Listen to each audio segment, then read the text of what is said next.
What's up, this is GM, and before I start, I want to tell you about TubeBuddy.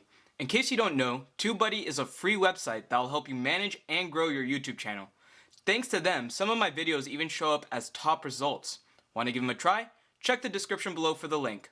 In today's video, I've got the Redragon K688. I actually have two of these keyboards, different colors, different videos.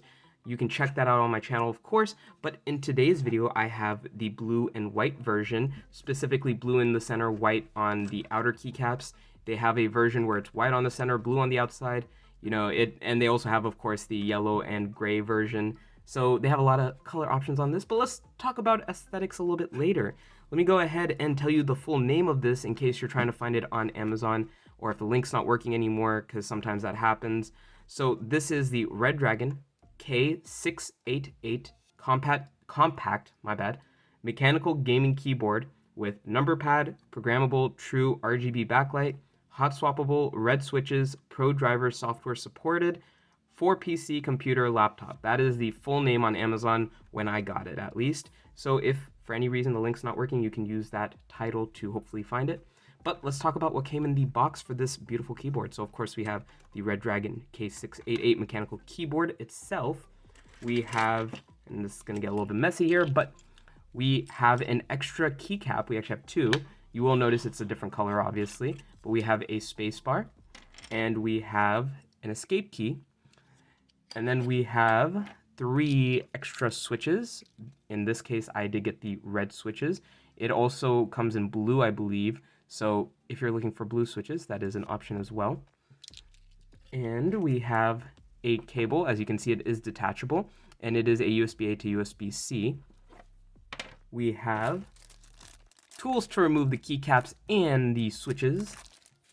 We also have a manual, which is not going to be helpful for most of you because, at least in this situation for me, it was completely in Chinese on both sides. But I will try to go over everything you need to know so that way you don't need the manual. And then, of course, we have the Redragon sticker that comes with pretty much every Redragon product that I've ever gotten. Love having the sticker, just a nice little addition to the whole package. But yeah, like I said, I'll try to go over all the information that you need to know and how to work the backlight modes so that way you don't need the manual. Of course, there's going to be a lot more info that I probably won't go into that is kind of basic that you can find on the Amazon page, but let's get into it.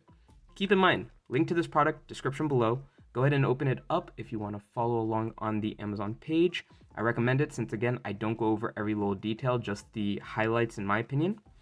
So, the Redragon K688 has a 78 key layout, and it's like doing a tongue twister over here. It has dual colors, as you can see. We have the blue and yellow. And give me 1 second.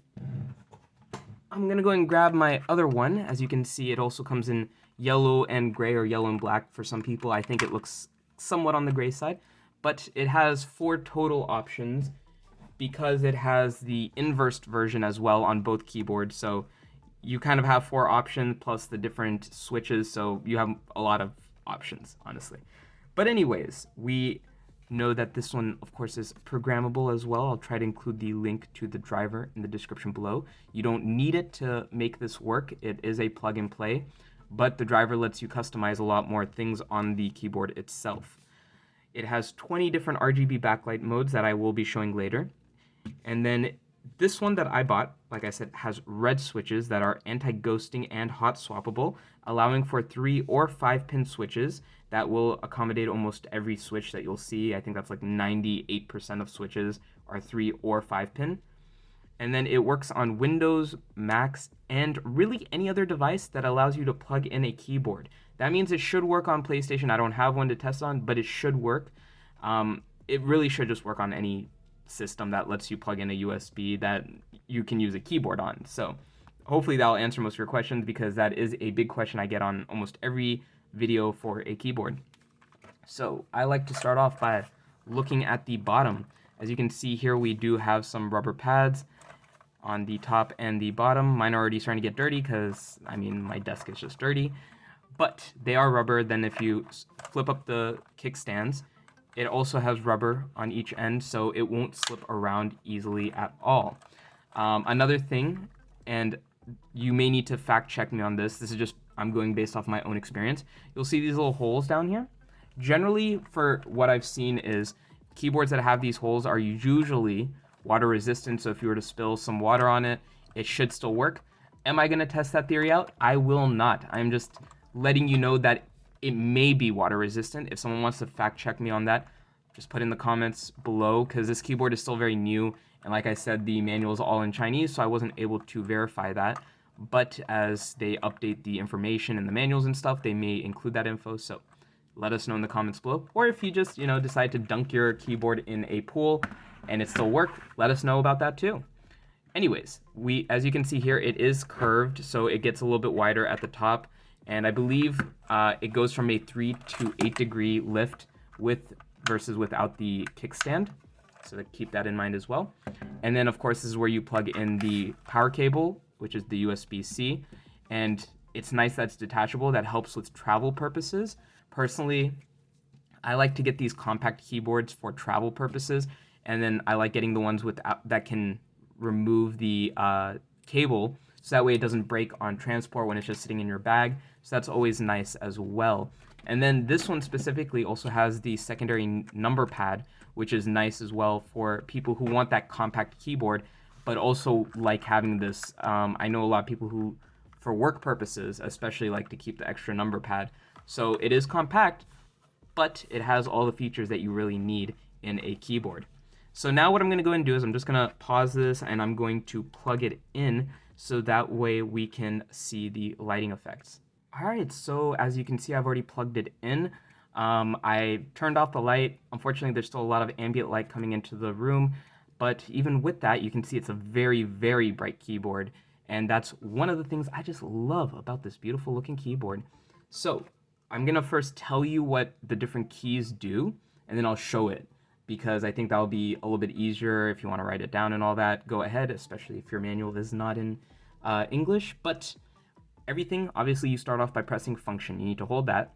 Pressing the Alt key that has the little M on it, that will let you switch between the different modes. Function and the space will let you switch between different colors, which I'll show again in a bit.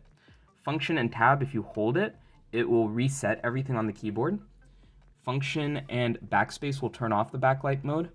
Function and the arrow keys will increase, decrease brightness, and increase, decrease the speed of the transition. So let's go ahead and start by doing function and space.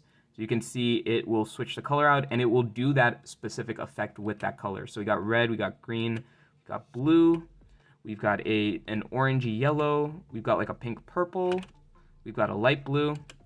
We have what I believe is supposed to be white, but it's more on the pink side. And then, of course, we go back to RGB. Then function and backspace will turn off the backlight. Doing it again, we'll turn it back on. Function and tab will reset. Like I said, you just hold it for a bit, and you'll see it reset here in just a sec. So the flashing lights means that you just reset it. Then function and alt will switch between the different modes. And of course, there are other functions that you have here, which are, as far as I saw, are stated on the Amazon page. It's really easy to also figure out. It's just mostly music controls right here. So that doesn't really need much of an explanation. But yeah, let me go ahead and do real quick the function and up and down for the brightness. So it's already maxed out at its brightness, so I'll do down one at a time. So you can see it decrease in brightness. So that's off. This would be like the bare minimum brightness if you want it like a little bit above off. And then of course maxing it out. Then function and down will decrease the speed, function and up will increase. So let's go down. As you can see, it is slowing down. And I don't remember how many levels. I want to say it's 3 or 5 levels that it can go down or up. As you can see, it was really slow and now it's really fast. So time for the different light modes. At this point, I'm just going to mute myself and you can just watch as I transition between the 20 different light modes.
And now I believe we're back to the original one, and I'm gonna go ahead and switch to this one.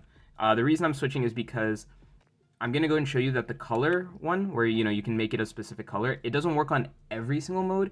It works on all the ones where there is some form of like light going out. Because if you were to do it on one that's stationary, it makes no sense because it would literally just be pretty much a solid color. So for this one example, oh, well, I think this one is supposed to be for the stationary one because this one doesn't actually have an effect, but let me find a different one. Of course, you can do it for this.